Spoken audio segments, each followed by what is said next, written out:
So, obviously you've had a lot of success, but let's talk about this restaurant venture that you ended up doing, and talk to us about what you learned through that experience. So that was a venture I went into, and I backed some individuals, and I didn't pay as much attention to it as I should have. And I just kind of took a couple of people and let them do their thing. I put up all the money, and some bad decisions were made. And, I lost a bunch of money. And, I'm one of those guys that, failure is not an option. Keep going, keep going, keep going. And what I learned through that process, that was the first big failure I ever had. So I've had a couple of businesses that went really well and a couple that didn't go so great, but that one was just a bomb. And I mean, it was a lot of money that I lost. It was my money. And, and I had a restaurant background. I mean, I know what I'm doing. I'd worked with a corporate restaurant, and I was a regional manager, and I had 10 restaurants underneath me. So, before I started my company in 1997, so it's been a little more than 20 years. It's been since 1997 that I started that construction company, and I've been self-employed ever since. But prior to that, it was Navy, construction jobs and restaurant jobs. And so what happened was I just trusted a couple of people because they came from a big corporation. And what I didn't take into account was they were managers, not leaders, not entrepreneurs. And I put a couple of people that had a dream in a position that they weren't equipped for. So they always wanted to be entrepreneurs. They always wanted to have their own restaurant. I love to help people. I love to help people grow. I love to put, that's why I got involved in so many companies over my career, was to help people reach their dreams. But these guys never started anything. They never did anything other than have a job. And it's a very different thing working for a huge, billion-dollar restaurant company that has these, hundreds of restaurants and these systems, and being an entrepreneur and starting a restaurant. So that was a huge mistake.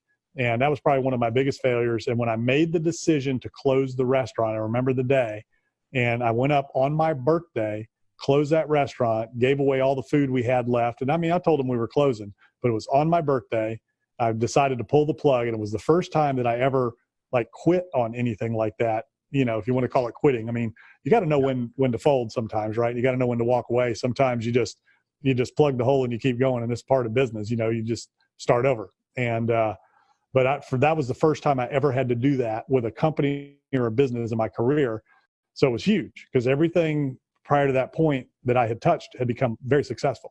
So, that was a tough one. And what was going through your head at that moment on your birthday when you decided that, hey, I've never quit anything before. I've never folded, even though now's maybe the time to fold. What was going through your head when you walked in there and decided to shut it down?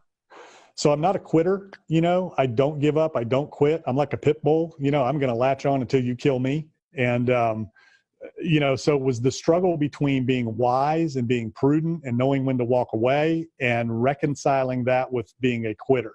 So I've got that in me. I'm a fighter, man. I go, go, go. I mean, I'm not the smartest guy in the world. I'm not the most talented guy in the world, but man, I'm going to outwork you, and I am not going to quit, so no matter what it takes. And so I have that, whatever it takes, morally, legally, and ethically, whatever it takes to be successful, make it work. Failure is not an option, So that's me.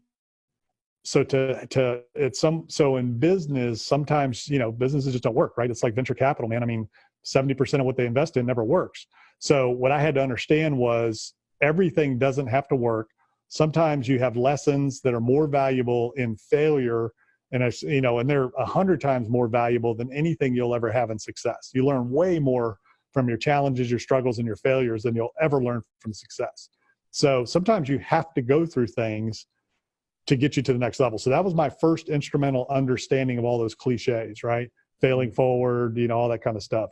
It's one thing to read it and talk about it. It's another thing to face it and reconcile a nature of a fighter, of a champion, of a never give up attitude with, man, I got to walk away from this thing before it kills me.